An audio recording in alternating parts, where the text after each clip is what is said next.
బాబు మనతో పాటు ఉన్నారు. ఆయన అడిగి తెలుసుకునే ప్రయత్నం చేద్దాం. సార్ చెప్పండి, ఆ రోజు 27వ తేదీ జరిగిన ఘటనను రాష్ట్ర డిప్యూటీ సీఎం పవన్ కళ్యాణ్ గారు చాలా సీరియస్గా తీసుకొని మరుసటి రోజు మిమ్మల్ని పరామర్శించారు. ఏం చెప్పారు, ఏం హామీ ఇచ్చారు మీకు? సారు నా స్వయంగా రావడము, నన్ను కలిసి పరామర్శ చేయడం వల్ల నాకు చాలా ధైర్యం కలిగింది. రెండోది వచ్చి మామూలుగా ఆయన ఒక స్టేట్మెంట్ ఇస్తే సరిపోతుంది, కానీ స్వయంగా వచ్చి నాకు నా కుటుంబానికి ఆయన ఒక భరోసా కల్పించాడు, ఒక ధైర్యం ఇచ్చాడు. కాబట్టి అది నాకే కాదు, మొత్తం రాష్ట్రంలో ఉన్న ప్రతి ఉద్యోగి కూడా ఒక ధైర్యాన్ని కలిగించింది. ఎందుకంటే డిప్యూటీ సీఎం గారు మాకు పంచాయతీ మినిస్టర్, ఆయన హయాంలో ఇటువంటివి జరిగితే వెంటనే స్పందిస్తాడు, మమ్మల్ని ఆదుకుంటాడనే నమ్మకము నాలో కలిగింది, మా కుటుంబానికి కలిగింది. నాతో పాటు ఉన్న చాలామంది ఉద్యోగస్తులు, అధికారులందరూ కూడా అది వ్యక్తం చేశారు. అందుకు ఆయనకు కృతజ్ఞతలు తెలియజేస్తున్నాను. అసలు గొడవ జరిగిన తర్వాత ఏం హామీ ఇచ్చారు మీకు? ఇక్కడికి వచ్చిన తర్వాత మిమ్మల్ని పరామర్శించారు కడప రిమ్స్లో, ఏం చెప్పారు సార్? చెప్పడం ఏమంటే, ఇటువంటి మరొకసారి పునరావృతం కాకుండా నేను చర్యలు తీసుకుంటాను. అదేవిధంగా నీ విషయంలో నేను రావడం ఉద్దేశం కూడా మీకు ప్రత్యేకంగా శ్రద్ధ తీసుకొని ఈ కేసు విషయంలో ఎక్కడ కూడా రాజీ పడకుండా మీకు న్యాయం చేస్తాను. ఎవరు కూడా ఈ విషయంలో మీరు నన్ను కూడా రాజీ పడద్దని చెప్పడం జరిగింది. అధికారులందరూ కూడా వచ్చారు, కలెక్టర్ గారు, ఎస్పీ గారు అందరూ వచ్చి ఖచ్చితంగా ఈ విషయంలో సహకరిస్తాము. నిందితులు ఎవరైతే ఉన్నారో వారందరినీ కూడా తగిన విధంగా వాళ్ళ మీద చర్యలు తీసుకుని శిక్షిస్తామన్నారు. ఇటువంటి పరిస్థితి మరొకసారి రాకుండా కూడా తగిన జాగ్రత్తలు తీసుకుంటామని హామీ. అసలు ఆ రోజు ఎంపీడీఓ కార్యాలయంలో ఎంతమంది మీ మీద దాడి చేశారు? ఇప్పుడు పోలీసు వాళ్ళు ఎంతమంది మీద కేసు నమోదు చేశారు? ఇప్పటికే కొంతమంది దొరికారంటున్నారు. విషయం మీ దృష్టికి వచ్చిందా? అసలు ఎంతమంది పాల్గొన్నారు ఆ రోజు మీ మీద దాడి చేసే క్రమంలో?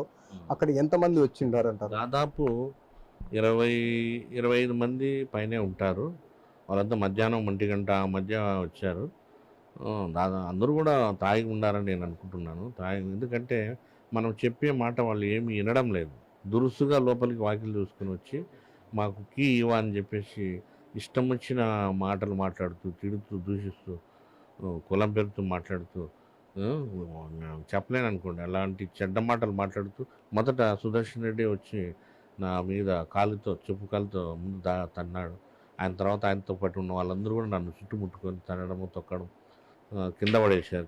కింద పడిపోయినా కూడా తొక్కుతూ ఉంటే మళ్ళా మా డ్రైవర్, అంటే మా మేనల్ అతను, ఆ డ్రైవర్ వచ్చి నన్ను అడ్డుపడ్డాడు. అడ్డుపడినప్పటికీ అతన్ని కూడా కొట్టారు. కొట్టి పక్క లాగితే అతను గట్టిగా అడ్డుపడడం వల్ల ఎక్కువ నాకన్నా ఎక్కువ అతనికి దెబ్బలు కొట్టారు. తర్వాత అతని నుంచి కూడా కాకపోయేసరికి మా విఆర్ఓ ప్రశ్నలు తానే ఉంది, ఆయన వచ్చి గట్టిగా అరిచిందనమాట, ఇట్లా కొడతానారని. ఆయన గట్టిగా అరుస్తేనే పైన మన ఫీల్డ్ అసిస్టెంట్లు వాళ్ళంతా ఉన్నారు, ఉపాధి హామీ సంబంధించిన వాళ్ళందరూ గబగబా పరిగెత్తుకుంటూ వచ్చి వాకిలు చూసుకుని లోపలికి వచ్చి నాకు అడ్డుగా నిలబడి నన్ను వాళ్ళు రక్షించడం జరిగింది. ఒకవేళ వాళ్ళు కూడా రాకపోయింటే కన్నా నా పరిస్థితి మరీ దారుణంగా ఉండేది. అయితే మీ మీద గొడవ జరిగిన రోజు కేవలం 13 మంది గొడవలో పాల్గొన్నారని చెప్పి మీరే స్వయంగా కంప్లైంట్ ఇచ్చారు. కాబట్టి 13 మంది పైన మాత్రమే కేసు నమోదు చేశామని చెప్పి అన్నమయ్య జిల్లా పోలీసులు అయితే చెప్తున్నారు. ఇప్పుడు మీరు 20 మంది పైబడి పాల్గొన్నారు అని చెప్తున్నారు. ఏది నిజమంటారు? 25 మందికి పైబడి ఉన్నారు, కానీ అందరూ దాడి చూసినారా నా మీద అనేది నేను కూడా గుర్తించలేదు. కాబట్టి వాళ్ళు అక్కడ వీడియో తీసినారు పోలీసులు. ఆ వీడియో తీసిన తర్వాత అక్కడ ప్రత్యక్ష సాక్షులు చెప్పిన దాన్ని బట్టి వాళ్ళను ఐడెంటిఫై చేశారు అన్నమాట, ఎవరెవరు నా మీద దాడికి వచ్చారనేది. 25 మందిలో కొంతమంది కొంచెం పక్కన రూమ్లో అయితే ఉన్నారు, కానీ దాడికి డైరెక్ట్గా నా మీద వేయకపోయి ఉండొచ్చు, కానీ తిడతా వాళ్ళు దాంట్లో అయితే పాల్గొనకుండా ఏం లేదు. వాళ్ళు కూడా తిడుతూ వాళ్ళ పని వాళ్ళు చేశారు. కానీ ప్రత్యేక నా మీద వేసిన వాళ్ళు, తన్నిన వాళ్ళల్లో ఈ 13 మంది ఉంటారు, ఇంకా ఎక్కువే ఉంటారని నా ఉద్దేశం. అయితే ఇప్పుడు 13 మందిలో దాదాపు 12 మందిని ఇప్పటికే అన్నమయ్య జిల్లా పోలీసులు అయితే అదుపులోకి తీసుకున్నారు. మీరు చెప్పే ప్రకారం 20 మంది పైబడి అంటే వారి మీద కూడా కంప్లైంట్ ఇచ్చారా? లేకపోతే ఒకవేళ ఇవ్వకపోతే ఇంకా మళ్ళీ ఏమన్నా వాళ్ళ ఫర్దర్ ఇంకా ఎంతమంది ఉన్నారో వాళ్ళ మీద కంప్లైంట్ చేయబోతున్నారా? నేను యాక్చువల్గా అయితే 25 మంది పేర్లు మనం ఐడెంటిఫై చేయడం జరిగింది. అక్కడ ఆ రూమ్లో ఉన్న వాళ్ళను వాళ్ళు విచారించి పోలీసు వాళ్ళు 13 మంది పెట్టినట్లుంది. కానీ వాస్తవంగా చెప్పాలంటే వాళ్ళు కూడా ఆ రూమ్లో ఉన్నారు కాబట్టి నేను కింద పడిపోయినప్పుడు నేను నా మీద ఎవరు దాడి చేస్తున్నది నేను గుర్తించలేదు. నలుగురు ఐదుగురు పేర్లు అయితే నాకు గుర్తుంటాయి. ఎందుకంటే నేను ఈ మధ్యనే 3 నెలలైంది అక్కడికి వెళ్ళి. అది కాక వాళ్ళు నాకు పరిచయస్తులు కూడా కాదు.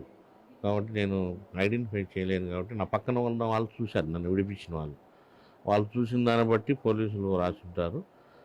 కానీ మొత్తం మీద నేను చూసుకుంటే 25 మంది రూమ్లో ఉన్నారు, దాడికి వచ్చినారు. వాళ్ళ ఉద్దేశం దాడి చేయడమే. అది ఒకవేళ దాడి చేసే అవకాశం వాళ్ళకు అంటే 1 బై 1 అట్లా వస్తారు కదా, అట్లా కొంచెం దూరంగా ఉండొచ్చు. కానీ వాళ్ళు తిట్టినారు, తర్వాత కొంచెం నా మీదకి రావడానికి ప్రయత్నం చేసినారు. కానీ ఒకవేళ నా మీద చెయ్యి వేయకపోయి ఉండొచ్చు. కానీ దాడి చేయాలనే స్వభావం వాళ్ళలో అయితే ఉంది. ఇప్పుడు ఆరోగ్య పరిస్థితి కొద్దిగా చాలా రోజులు అవుతుంది కదా, 4-5 రోజులు గడుస్తుంది కదా, ఇప్పుడు ఆరోగ్య పరిస్థితి పైన డాక్టర్లు ఏం చెప్తున్నారో, మిమ్మల్ని డిశ్చార్జ్ చేసే అవకాశం ఉందా? డాక్టర్లన్నీ కూడా టెస్టింగ్లు అన్నీ చేయడం జరిగింది. ఇక్కడ నాకు ఇప్పుడు కూడా పెయిన్ ఉంది అని చెప్పడం జరిగింది. దానికి ఇంజక్షన్లు, ట్యాబ్లెట్స్ అన్నీ ఇచ్చారు. ఈరోజు డిశ్చార్జ్ చేస్తామని చెప్పారు. డిశ్చార్జ్ చేసిన తర్వాత మళ్ళీ 10 రోజుల తర్వాత కొన్ని మాత్రలు అవన్నీ ఇచ్చారనమాట. అవన్నీ కంప్లీట్గా తీసుకున్న తర్వాత మళ్ళీ రమ్మన్నారు. మళ్ళీ ఆ రోజు కూడా పరిశీలించి ఏదన్నా అవసరమైతే ఆపరేషన్స్ కానీ ఏదన్నా కానీ అవన్నీ మళ్ళీ మీరు చేస్తామని చెప్పడం జరిగింది. కాబట్టి ఈరోజు వాళ్ళు డిశ్చార్జ్ చేస్తామన్నారు కాబట్టి నేను వెళ్ళి మళ్ళీ 10 రోజుల తర్వాత వస్తాను.